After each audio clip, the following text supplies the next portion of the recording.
नमस्कार जी, मैं हूं पुनीत। आप देख रहे हैं एस्ट्रोपीडी। एक बार फिर से स्वागत करते हैं आपका। और लगातार अब कोशिश रहेगी कि आपके सामने जो है वो आते रहें, कोई भी गैप जो है वो नहीं हो, क्योंकि बहुत सारे सवाल ऐसे हैं जो कि मन में लिए हुए बैठे हुए हैं और आप अंदाज़ा भी नहीं लगा सकते कि कितनी कोशिश रहती है कि आपके उन सारे सवालों के जवाब जो है वो मैं सुनील जी से ले सकूं।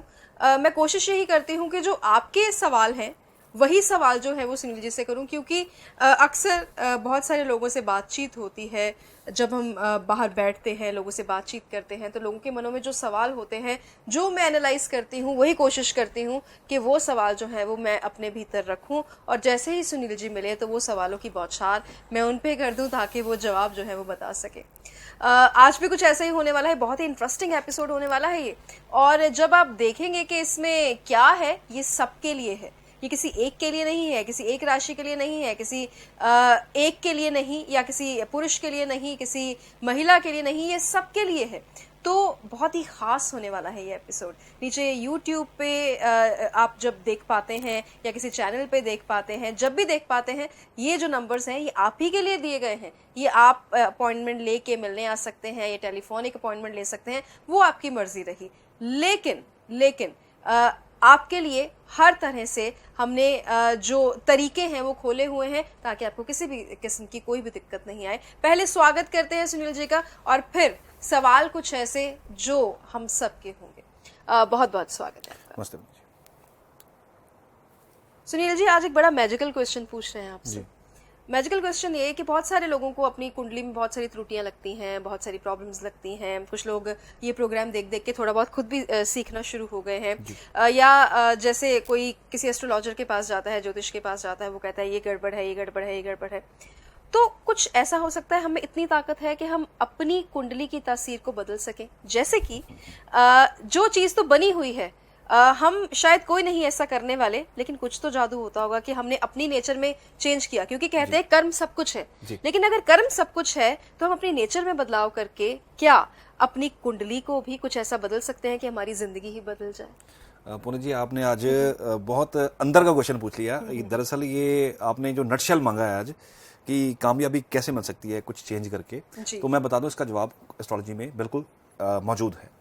कुछ हमारे ऊपर, इंसान को कुछ अपने ऊपर, हम अपने पे कुछ काम करें तो वो इंसान कामयाब हो जाता है। कुंडली के अंदर आपकी वो चीज़ छुपी होती है, मैं बताता हूँ आज वो कौन सी चीज़ होती है। पर्दा उठाता हूँ इस चीज़ से, बहुत फ़ायदा होगा आपको अगर वो आप अपने नेचर में उस चीज़ को शामिल कर लें तो आपको बहुत बेनिफिट देखने को मिलेगा। मैं बात करूँगा जिसके ऊपर आम तौर पे एस्ट्रोलॉजर नहीं बोलते, या वो कुंडली देखते हुए सिर्फ ग्रहों का आंकलन कर लेते हैं, भावों का आंकलन कर लेते हैं, लेकिन कहीं ना कहीं वो नक्षत्र भूल जाते हैं। नक्षत्र जो हैं वो सबसे ज़रूरी हैं। जब आपने प्रेडिक्शन करनी हो तो नक्षत्र उसमें पूरा रोल अदा करते हैं। और नक्षत्र इग्नोर करने से का मतलब है कि आप कहीं ना कहीं 50% ऑफ द कुंडली आप इग्नोर कर रहे हो, उसके फैक्ट्स इग्नोर कर रहे हो। ये नक्षत्र है आपके। अब मैं आपको शॉर्ट में आप हर एक नक्षत्र पे एक ये एपिसोड जो हम करने जा रहे हैं, इसमें सारे नक्षत्र पूरे नहीं हो पाएंगे, लेकिन फिर भी मैं कोशिश करूंगा कि 6 से 7 नक्षत्रों की अगर मैं आपको अंदर की बात बता दूं, आपको अंदर की समझ लग जाए तो आप उसको अगर उस चेंज को अपने अंदर ले आए, कामयाबी आपके कदम चूम देगी। ये जो मैं बात करने जा रहा हूं, ये मैं राइजिंग नक्षत्र की बात करने जा रहा हूं, जो आपके कुंडली के लगन के अंदर जो नक्षत्र होगा, जिस नक्षत्र में आप पैदा हुए हो, राइजिंग नक्षत्र जो होगा उसकी मैं बात कर रहा हूं। बाकी कौन सा ग्रह किस नक्षत्र में है उसकी बात मैं नहीं कर रहा, उसकी जो प्रेडिक्शन है वो अलग होंगी। लेकिन ये एक सीक्रेट हो जाएगा आपकी कुंडली के अंदर, जो आपको पता लग जाए तो आपकी जिंदगी में चेंजेस बहुत अच्छे आ जाएंगे। सबसे पहले बात करता हूं 27 नक्षत्रों में से सबसे पहले नक्षत्र की, अश्विनी नक्षत्र की। नक्षत्र के ऊपर अगर मैं एपिसोड करना चाहूं तो मैं एक नक्षत्र पे एक एपिसोड, 27 एपिसोड में कर दूं, वो भी कम पड़ जाएंगे शायद, क्योंकि नक्षत्र की डेफिनेशन बहुत लंबी है। लेकिन मैं आपको शॉर्ट में बताऊंगा, बहुत शॉर्ट में बताऊंगा, और इससे आपको बहुत हेल्प मिलेगी। सबसे पहला अश्विनी नक्षत्र। अश्विनी नक्षत्र का सिंबल क्या है? घोड़ा, हॉर्स का हेड। और इसका काम क्या है? तेज चलना और काफ़ी जो है स्पीड में चलना, और अपना मैसेज, क्योंकि पुराने समय में अगर आप अपना वेद उठा के अगर आप अपने पुराने समय में जाएं तो उस टाइम पे जो मैसेंजर होता था वो हॉर्स होता था। हॉर्स के ऊपर जो सैनिक बैठता था या जो भी मैसेंजर होता था वो एक जगह से दूसरी जगह पे जाके मैसेज कन्वे करता था, और जो मैसेज होता था वो बड़ा ज़रूरी होता था। तो ये नक्षत्र जो है ये बहुत ज़रूरी है। ये नक्षत्र कुंडली का, आपके कॉन्स्टलेशन का सबसे पहला नक्षत्र है जिसको हम अश्विनी नक्षत्र बोलते हैं। 0 पॉइंट से लेके 13.20 डिग्री तक का ये नक्षत्र होता है मेष के अंदर, और इसको जो ये मंगल की राशि में होता है, लॉर्ड इसके केतु हैं। अब भेद की बात इसमें क्या है, इसमें सीक्रेट क्या छुपा हुआ है? इसमें सीक्रेट ये छुपा हुआ है, अगर ऐसे इंसान अपने अंदर एक छोटा सा चेंज ले आए तो जिंदगी में कामयाब हो जाएंगे। वो सबसे ज़्यादा जो चेंज लाने वाली चीज़ क्या है, ये एक हीलिंग करने वाला नक्षत्र है। इसकी बेसिक नेचर है हीलर्स। डॉक्टर्स जो होते हैं, जो हीलर्स होते हैं, जो सोसाइटी में हीलिंग का काम करते हैं, ये आप नोट कीजिएगा, अश्विनी नक्षत्र के अंडर आएंगे। तो अगर आप जिंदगी में अपने एक चेंज लेके आए, क्या चेंज लेके आए? आप दुनिया की हेल्प करना शुरू करें, हील करना शुरू करें। जितनी आपकी सामर्थ्य है उतना हील करना रूटीन में शुरू कर दीजिए। कोई मौका है, आप पूछते हैं ना बर्थडे वाले दिन क्या करें, मैं आपको वही चीज़ बताने जा रहा हूँ। जन्मदिन वाले दिन क्या करें, पुण्यतिथि है किसी की, क्या करें, किसी कोई आपके बुजुर्ग जो है जा चुके हैं, आपके पितर हैं जो जा चुके हैं, पितृपक्ष आ गया है, तब क्या करें। तो जो आप करते हैं वो रूटीन में करें, लेकिन हीलिंग करनी शुरू कर दें। किसी ना किसी को मेडिसिन डोनेट कर दें, क्योंकि मेडिसिन भी इसी से डोनेट जो है जो रिप्रेजेंट होती है। किसी को मेडिसिन देके हेल्प कर दें, रूटीन में करना शुरू कर दें। 2 महीने में एक बार, 3 महीने में एक बार, धीरे धीरे चेंजेस खुद देखिएगा आपके अंदर चेंजेस कैसे आते हैं और आपकी जिंदगी में चेंजेस कैसे आते हैं। नंबर 2 बात करूंगा भरनी नक्षत्र की। जो भरनी नक्षत्र है, भरनी नक्षत्र के जो लॉर्ड हैं वो हैं शुक्र, यानी कि शुक्र के लॉर्ड मंगल की राशि में बैठे हुए हैं, और मंगल और शुक्र के जो कंबाइंड तत्व हैं इसके अंदर हैं। ऐसे इंसान, इसका सिंबल क्या है? इसका सिंबल है फीमेल एलिफेंट। एलिफेंट जो है वो कहीं ना कहीं सेक्सुअल डिजायर बहुत ज्यादा होती है एलिफेंट की। तो ऐसे इंसान नोट कीजिएगा, राइजिंग जिसका नक्षत्र भरनी है, ये लोग अपने से ऑपोजिट जो फिगर होती है उसके ऊपर बहुत ज्यादा जो है इंटरेस्ट दिखाते हैं, अपने काम से डीफोकस हो जाते हैं। अगर कोई लड़का है तो उसका फोकस काम के साथ साथ लड़की की तरफ हो जाता है, काम से ट्रैक से भटक जाते हैं। अगर कोई लड़की है तो उसका जो डाइवर्जन है वो किसी लड़के की तरफ अट्रैक्ट हो जाती है। काम करते करते अपना फोकस गवा बैठते हैं, क्योंकि नेचर ही ऐसी है। एग्रेशन बहुत ज्यादा होता है, ऐसी नेचर हो जाती है कि अपने से ऑपोजिट को पसंद करना शुरू कर देते हैं ज्यादा, और काम का नुकसान कर बैठते हैं। ये नेचर, ये वो मैं नॉर्मल बात नहीं कर रहा, मैं लव मैरिज की बात नहीं कर रहा कि उसके बाद मैरिज हो जाएगी या लव मैरिज हो जाएगी, उसकी बात नहीं कर रहा। ये मैं बात कर रहा हूं एक्स्ट्रा मैरिटल अफेयर तक की, क्योंकि इसमें आफ्टर मैरिज भी देखा गया है कि लोगों का इंटरेस्ट जो है बना रहता है बाहर, जो कि गलत बात है। इस नेचर को छोड़ दें, ऐसे इंसान बहुत कामयाब हो सकते हैं, बहुत ऊपर तक, बहुत ऊंचाई तक जा सकते हैं। अगर आपके पास अपनी कुंडली अभी है, अभी कुंडली देखिएगा, अगर आपका भरनी नक्षत्र है, राइजिंग नक्षत्र पहले हाउस में अगर नक्षत्र ये पड़ रहा है तो आपकी नेचर ऐसी होगी। इसको चेंज कर दीजिएगा, 100% आपको कामयाबी बहुत जल्दी मिल जाएगी। नंबर 3 पे आता हूं, कृतिका नक्षत्र। मैं शॉर्ट में इसलिए बता रहा हूं कि शॉर्ट में आपको मैसेज करनी हो जाए और आपको समझ लग जाए कि हमारी जिंदगी में कमी क्या है, क्योंकि कमी ढूंढना बहुत जरूरी है। कमी नहीं मिलती कई बार तो इंसान भटकता बहुत है, बहुत एस्ट्रोलॉजर्स के पास जाता है, लेकिन उसका सोल्यूशन उस इंसान को प्रॉब्लम का मिल नहीं पाता। इसका जो लॉर्ड तो इसके सूर्य होते हैं, और इसका जो ये किस उसमें राशि में फॉल करता है, ये कुछ पार्ट इसका जो है मेष में पड़ता है और कुछ पार्ट इसका जो होता है वो वीनस में चला जाता है। तो इसके मालिक सूर्य हैं। गर्मी बहुत ज़्यादा होती है, बहुत ज़्यादा अग्रेशन होता है ऐसे इंसान के अंदर।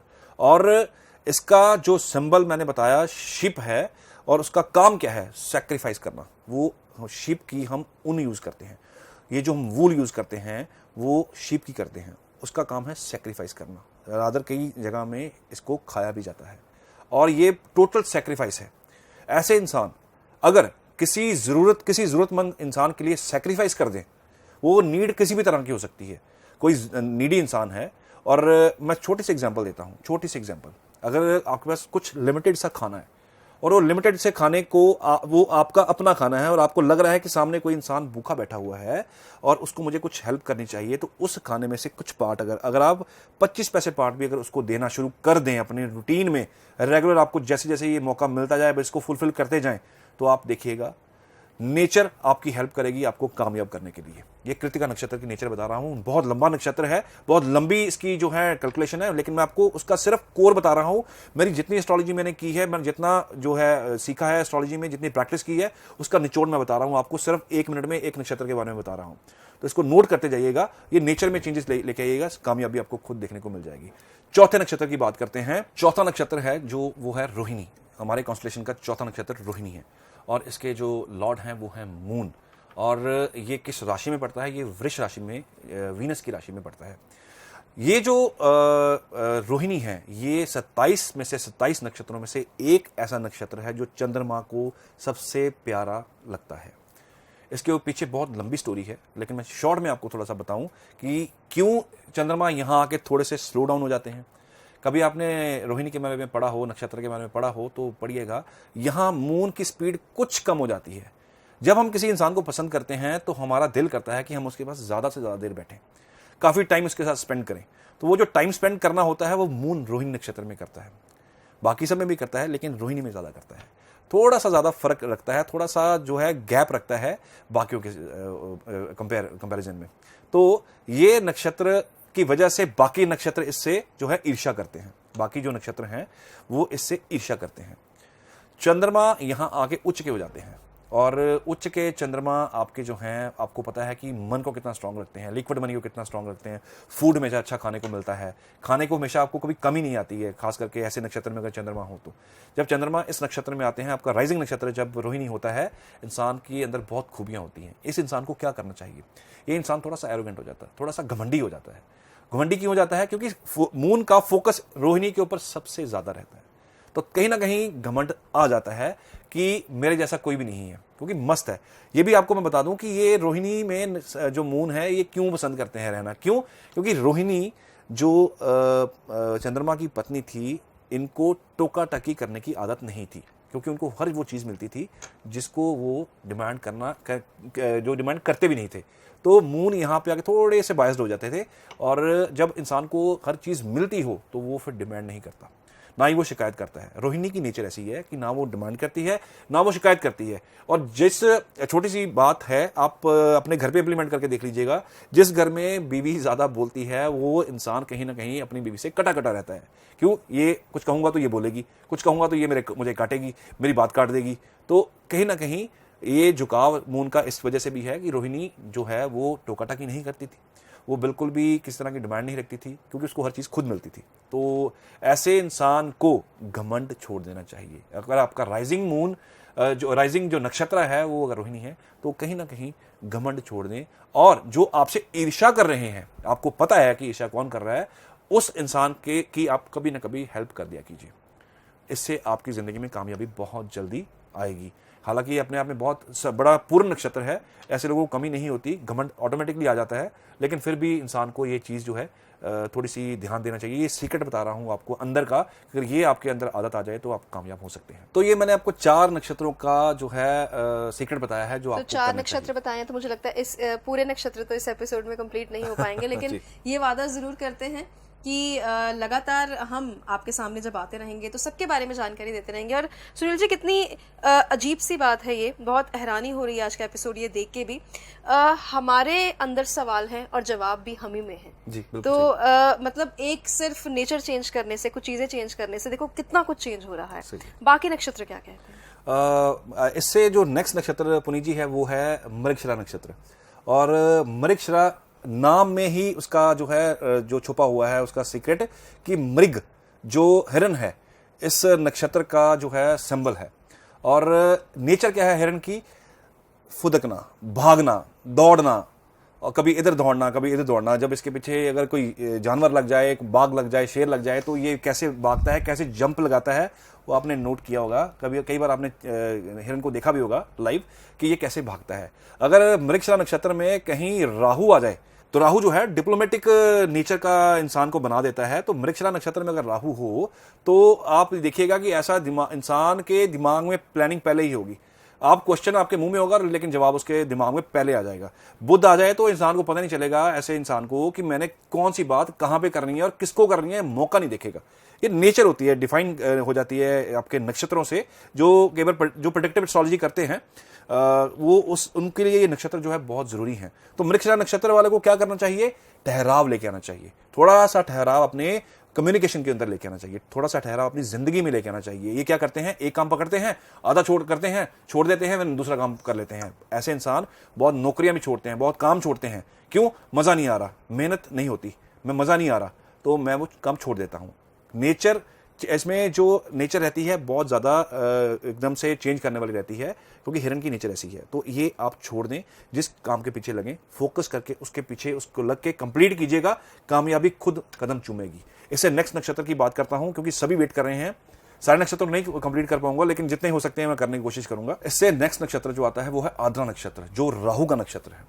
और राहु क्या है? मिस्ट्री है। राहु क्या है? आपको डिप्लोमेसी सिखाता है। राहु क्या है?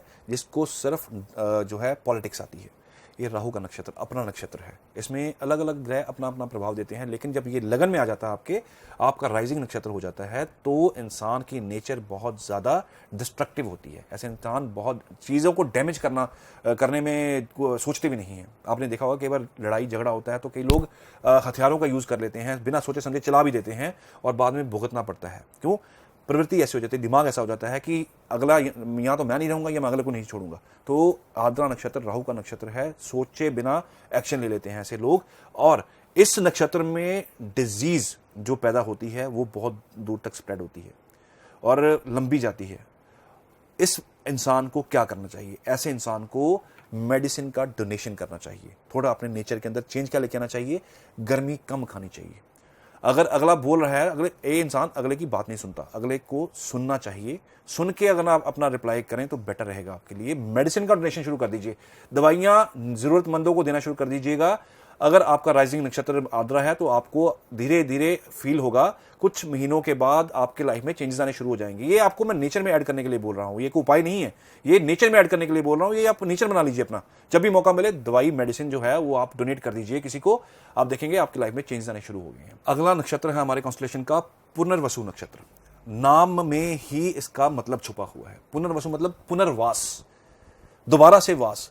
ऐसे लोग गिरते हैं, फिर उठते हैं, फिर भागते हैं। नेचर किनकी रहती है? इनके ये गुरु की एनर्जी लेके ये नक्षत्र जो है, बच्चे ऐसे पैदा होते हैं जो इनका ये नक्षत्र होता है, क्योंकि गुरु का स्वभाव इसके अंदर होता है। गुरु इसको रूल करते हैं, तो इसके लॉर्ड जो है वो गुरु हैं। और ऐसे लोग, इनकी नेचर में शुमार होता है कि ऐसे लोग हेल्प करना जानते हैं। चाहे सोसाइटी में कोई अच्छा इंसान या बुरा इंसान इनसे हेल्प लेना चाहे, और ये उनको जो है हेल्प देने के लिए आतुर हो जाते हैं, हेल्प कर देते हैं। थोड़ा सा, अब मैं ये नहीं कह रहा कि आप हेल्प ना कीजिए समाज की, आप हेल्प कीजिए, लेकिन सही गलत की पहचान जरूर रखा कीजिए। आपकी खास करके पुनर्वसु नक्षत्र के जो लोग बॉर्न होते हैं, ये हेल्प इनके खून में होती है, हेल्पिंग नेचर इनके खून में होती है। सही बुरा देखना, पहचाना शुरू कीजिए और हेल्प किया कीजिए। और साथ में आपने जब भी हेल्प करनी है, जांचना जरूरी है कि हेल्प किसकी कर रहे हैं। ये नहीं कि कोई गलत इंसान आपके पास आया और वो गलत काम के लिए हेल्प मांग रहा है, ऐसे इंसान कर देते हैं। ये सीक्रेट है, ये डीकोडिंग है आपके हमारे वैदिक एस्ट्रोलॉजी के ग्रंथों की, कि ऐसे लोग कर देते हैं। तो ये नेचर में थोड़ा सा चेंज लेके आइए, समझ के आप, क्योंकि ये इंसान बहुत सात्विक भी होते हैं, समझदार होते हैं, लेकिन खून में क्योंकि मदद की नेचर है सो करते हैं। तो ये मदद आप कीजिए, लेकिन सही और गलत की पहचान जो वो जरूरी है। एक मैं चीज इसमें और आपको ऐड कर दूं, सीक्रेट क्या है और आपको करना क्या है, क्योंकि सैक्रिफाइंग नेचर है तो सैक्रिफाइस तो करना ही करना है। तो आप एक छोटा सा रूटीन में अपनी ऐड कीजिए, भला करना है तो किसी ऐसे इंसान का कीजिए जिसको वाकई में ही सही मायने में नीड हो। बच्चों की हेल्प कर दीजिए, किताबें डोनेट कर दीजिए, स्कूल बैग डोनेट कर दीजिए, येलो कलर की कोई ऐसी चीज डोनेट कर दीजिए जो किसी की काम में आ जाए। वो कुछ भी हो सकती है, कुछ भी आप ले सकते हैं, या आप कोई ऐसी चीज डोनेट कर दीजिए मंदिर में जो वहां पे काम आए। रिसोर्स कोई ऐसा दान कर दीजिए, चिमटा, ढोलकी, ये चीजें होती हैं, ये मंदिर में डोनेट कर दीजिए, वहां पे रिसोर्सेज में काम आएगी। आपके जिंदगी में इससे आप देखिएगा चेंजेस आने शुरू हो जाएंगे। तो कितने हुए? 7 नक्षत्र 7 के बारे में बात की है, लेकिन वादा जरूर करते हैं कि बाकी चीज़ें जो हैं वो अधूरी नहीं छोड़ी जाएंगी, बाकी चीज़ों को पूरा किया जाएगा। आपके लिए ही है ये सब, आपके लिए इस वजह से है। करने को एक एपिसोड बहुत लंबा कर दे, सबका सब बता दे, लेकिन आप समझ नहीं पाएंगे, आप याद नहीं रख पाएंगे। हालांकि आप दोबारा दोबारा से देखने का ऑप्शन तो आपके पास है, लेकिन फिर भी जैसे जब क्लासरूम होता है तो उसमें एक बार में सारा काम नहीं करवा देते ना, वो सिलेबस तय करते हैं कि यहाँ चैप्टर 1, चैप्टर 2, चैप्टर 3, तो एक चैप्टर तो हो गया, उससे अगला चैप्टर बहुत जल्दी आपके सामने लेके आएंगे। और आप अपना बहुत बहुत ध्यान रखिए। सुनील जी का धन्यवाद, नमस्कार।